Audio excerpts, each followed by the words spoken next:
যুক্তরাজ্যে অবস্থান করেন বিশিষ্ট প্রবাসী কমিউনিটি ব্যক্তিত্ব, বিশিষ্ট আলেম দ্বীন মাওলানা মওদুদ হাসান। আমি সম্মানিত আমাদের এই প্রবাসী দায়িত্বশীল ব্যক্তিকে এই জনসমুদ্রে যুক্তরাজ্যবাসীর পক্ষ থেকে বক্তব্য রাখার জন্য, প্রবাসীদের পক্ষ থেকে বক্তব্য রাখার জন্য অনুরোধ করছি। জনাব মওদুদ হাসান। السلام عليكم ورحمة الله وبركاته. الحمد لله رب العالمين والعاقبة للمتقين ولا عدوان إلا على الظالمين، والصلاة والسلام على سيد المرسلين وعلى آله وأصحابه أجمعين. الله رب العالمين القرآن বলেন واعتصموا بحبل الله جميعا ولا تفرقوا واذكروا نعمة الله عليكم إذ كنتم أعداء فألف بين قلوبكم فأصبحتم بنعمته إخوانا. আজকে বাংলাদেশ জামাতে ইসলামী উদ্যোগে ঐতিহাসিক সরওয়াতি উদ্যানে ঐতিহাসিক সমাবেশের সম্মানিত সভাপতি বাংলাদেশ জামাত ইসলামীর আমির মোহতারাম ডক্টর শফিকুর রহমান, জামায়াতে ইসলামীর কেন্দ্রীয় এবং স্থানীয় সকল নেতৃবৃন্দ, কর্মীবৃন্দ এবং অন্যান্য ইসলামী দল এবং জাতীয় দল সমূহের নেতৃবৃন্দ মঞ্চে উপস্থিত আছেন। সময় অতি অল্প, এই ঐতিহাসিক সরওয়াতি উদ্যানে আজকে যারা আপনারা উপস্থিত হয়েছেন, আপনারা কি ইসলাম চান? ইনশাআল্লাহ এই ইসলামকে যদি রাষ্ট্রীয়ভাবে প্রতিষ্ঠিত করতে হয় তাহলে আমাদের সবাইকে একত্রিত হতে হবে।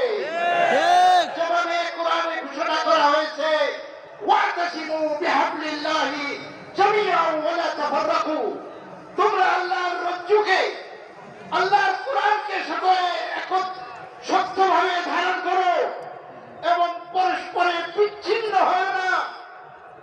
এবং আল্লাহ রাব্বুল আলামিনের নিয়ামত যে তোমরা পরস্পরের শত্রু ছিলে এবং তিনি তার দয়ায় তোমাদের অন্তরগুলোকে একত্রিত করে দিয়ে ভ্রাতৃত্ব সৃষ্টি করেছেন এবং তোমরা ভাই ভাই হয়ে গিয়েছো।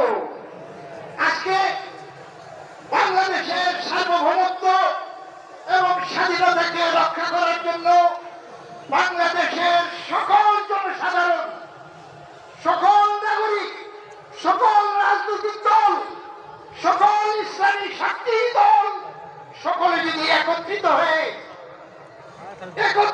যদি না চলেন তাহলে আমরা যারা লন্ডনে বসে থাকি, দেশের খবর নেই, আমরা শঙ্কিত যে দেশের স্বাধীনতা এবং সার্বভৌমত্ব এটা নষ্ট হতে পারে, বিলুপ্ত হতে পারে।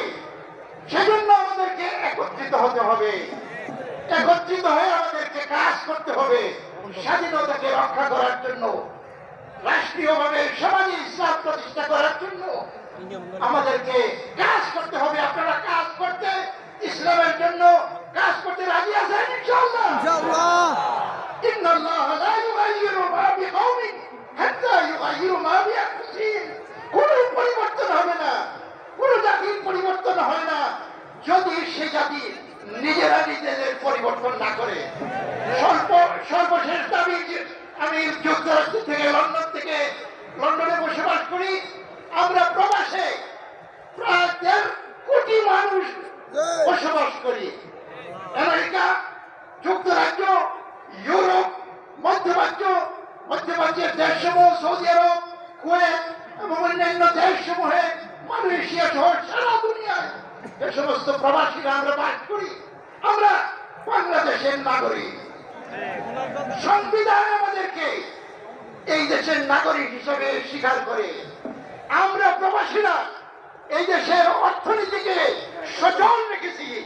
আমাদেরকে বলা হয় রেমিটেন্স যোদ্ধা, এবং এই যোদ্ধাদেরকে যারা বিদেশ থেকে অর্থনীতি টাকা পয়সা পাঠিয়ে বাংলাদেশের অর্থনীতিকে সজাগ রেখেছেন, তাদের ভোটের অধিকার কোটি কোটি বিদেশ কোটির উপরে প্রবাসীদের পক্ষ থেকে আমি আজকের যাই জাতীয় সমাবেশে দাবি জানাচ্ছি, আর বিলম্ব নয়, আর ওয়াদা নয়, এই বছর এই আগামী নির্বাচনে আমাদের ভোটের অধিকার প্রতিষ্ঠা করুন। আমরা আমাদের অধিকার অবশ্যই আমাদেরকে দিতে হবে। আমি সকলের পক্ষ থেকে আজকের এই জাতীয় সমাবেশে জামায়াতে ইসলামীর এই লক্ষ লক্ষ মানুষের সমাবেশে এই দাবি জানাচ্ছি। আপনারা এই দাবি সমর্থন করেন। ইনশাআল্লাহ এত মানুষের কথাকে ইনশাআল্লাহ আমরা বাস্তবায়িত আগামী নির্বাচনে দেখতে চাই। এই কথা বলে আমি এখানে কথা শেষ করছি। আসসালামু আলাইকুম ওয়া রাহমাতুল্লাহি ওয়া বারাকাতুহু।